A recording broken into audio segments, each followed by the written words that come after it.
Welcome back to our channel. నేను మీ సాజన. ఈ రోజు మన రెసిపీ వచ్చేసి ఎలాంటి పప్పులు వాడకుండా ఇన్స్టెంట్ గా చేసుకునే ఈ దోశ రెసిపీ అయితే మీకోసం చూపించబోతున్నాను. దట్టు చట్నీతో పాటు. చట్నీ వచ్చేసి స్పైసీగా, అలానే దోశలు వచ్చేసి స్పాంజీగా చాలా అంటే చాలా బాగుంటుంది. ఇంకా లేట్ ఎందుకు ప్రాసెస్ లోకి అయితే వెళ్ళిపోదాము.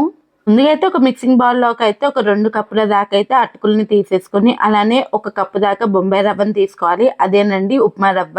అలానే 1 కప్పు దాకా అయితే పుల్లటి పెరుగు అయితే తీసుకోవాలి. లేదు అంటే మీ దగ్గర కమ్మటి పెరుగున్నా యూజ్ చేసుకోవచ్చు. కానీ పుల్లటి పెరుగు వేయడం వల్ల మన బ్యాటర్ అనేది పులుస్తుంది అని చెప్పేసి ఇంకా అది లేకపోతే ఇది యూజ్ చేసుకోవచ్చు. ఆ తర్వాత అయితే 1 కప్పు దాకా వాటర్ వేసుకొని ఒకసారి బాగా కలిపేసుకొని మూత పెట్టేసుకుని అయితే ఒక 10 నుంచి 15 నిమిషాల పాటు అయితే పక్కన పెట్టేసుకోవాలి. 15 నిమిషాల తర్వాత మనకి చూసారు కదా అటుకులంతా కూడా వాటర్ పెరుగు అంతా కూడా అబ్జర్వ్ చేసేసుకుంటుంది. ఇంకా దీన్ని అయితే ఒక మిక్సీ జార్లో అయితే వేసేసుకొని కొద్దిగా వాటర్ అయితే వేసుకుంటూ దోశ బ్యాటర్ లాగా అయితే మంచిగా స్మూత్గా బ్లెండ్ చేసుకోవాలన్నమాట. ఇక్కడ మీకు వీడియోలో చూపించిన విధంగా మంచిగా స్మూత్గా బ్లెండ్ చేసేసుకోవాలి. ఇది ఇన్స్టెంట్గా చేసేది కాబట్టి ఇందులో అయితే కొద్దిగా ఉప్పు, కొద్దిగా వంట సోడా కూడా వేసేసుకొని మంచిగా అయితే కలిపేసుకొని దోశ బ్యాటర్ని అయితే ఒక 10 నుంచి 15 నిమిషాల పాటు పక్కన పెట్టేసుకోవాలి. ఇంకా నెక్స్ట్ అయితే చట్నీ రెసిపీ అయితే చూపించబోతున్నాను. దానికోసం ముందుగా అయితే స్టవ్ మీద కడాయి పెట్టుకొని అందులో కొద్దిగా ఆయిల్, అలానే కొద్దిగా జీలకర్ర వేసుకొని పొడువుగా కట్ చేసుకున్న ఉల్లిపాయలని వేసుకొని మంచిగా ఫ్రై చేసేసుకోవాలి. ఇదేంటంటే మెత్తబడితే సరిపోతుంది అన్నమాట. ఇందులోనే ఒక 5 నుంచి 6 టమాటోలను అయితే ఇలా కట్ చేసేసుకొని వేసేసుకోవాలి. వీటిని కూడా ఒకసారి బాగా కలిపేసుకున్న తర్వాత మీ కారానికి తగ్గట్టు అయితే ఎండుమిర్చి అయితే వేసుకోవాలన్నమాట. ఈ ప్లేస్లో మీరు పచ్చిమిర్చి కూడా వేసుకోవచ్చు, కానీ ఎండుమిర్చి వేయడం వల్ల టేస్ట్ బాగుంటుంది.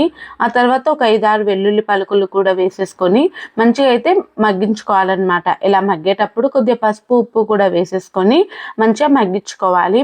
ఇలా బాగా మగ్గిన తర్వాత అయితే స్టవ్ ఆఫ్ చేసేసుకొని పూర్తిగా చల్లార్చుకోవాలన్నమాట.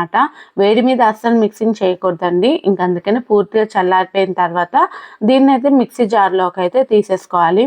తీసుకొని అందులో కొద్దిగా ఒక 2 టేబుల్ స్పూన్ల దాకా పుట్నాల పప్పు వేసుకున్నామంటే మన కన్సిస్టెన్సీ చాలా బాగా వస్తుంది.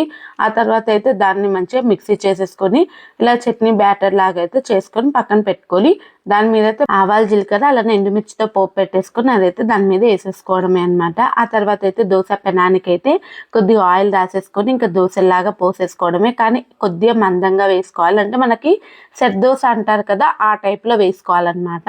అలా వేసుకొని కొద్దిగా ఆయిల్ స్ప్రింకిల్ చేసుకొని దాన్ని అయితే మూత పెట్టేసుకొని అయితే ఒక 2 నుంచి 3 నిమిషాల పాటు కుక్ చేయాలి. ఇలా 1 సైడ్ కుక్ అయిందంటే మనకి సరిపోతుందండి. ఇంకొక సైడ్ కుక్ చేయనక్కర్లేదు. లేదు మీకు కావాలి అని అనుకుంటే కుక్ చేసుకోవచ్చు, నాట్ ఇష్యూ. కానీ ఇలా కొద్దిగా అయితే ఆయిల్ రాసుకుంటూ మళ్ళీ దోశలాగా వేసేసుకోవడమే అనమాట. ఇలా మనకి పైకి ఇలా బబుల్స్ వచ్చింది అని అంటే మనకి స్పాంజీగా దోశలు వస్తాయని అర్థం.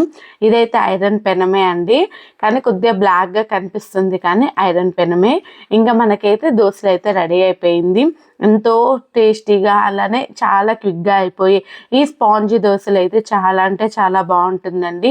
ఒకసారి మీరు ట్రై చేయండి, అలానే మీ ఫ్రెండ్స్ అండ్ రిలేటివ్స్కి అయితే షేర్ చేయండి. ఒక్కసారి కానీ టిఫిన్స్లోకి అయితే ఈ స్పాంజీ దోశలు చేయడం అలవాటు అయితే మీ రెగ్యులర్గా చేసుకునే దోశల కన్నా ఇవే ఎక్కువగా తింటారు, అలానే ఇష్టంగా తింటారండి. వీడియో నచ్చితే లైక్ చేసి సబ్స్క్రైబ్ చేసేసుకోండి. Thank you. చూసారు కదా ఎలాంటి పప్పులు నానపెట్టకుండా అప్పటికప్పుడు చేసుకునే ఇన్స్టెంట్ దోశ విత్ చట్నీ. మీకు ఈ వీడియో నచ్చితే లైక్ చేసి అలానే మీ ఫ్రెండ్స్ అండ్ రిలేటివ్స్కి అయితే షేర్ చేయండి. మీకు ఏమైనా రెసిపీస్ కావాలన్నా కామెంట్ సెక్షన్లో కామెంట్ చేయండి. అలానే ఇంకో వీడియోతో ఇంకో రెసిపీతో నేను మీ ముందు ఉంటాను. Signing off.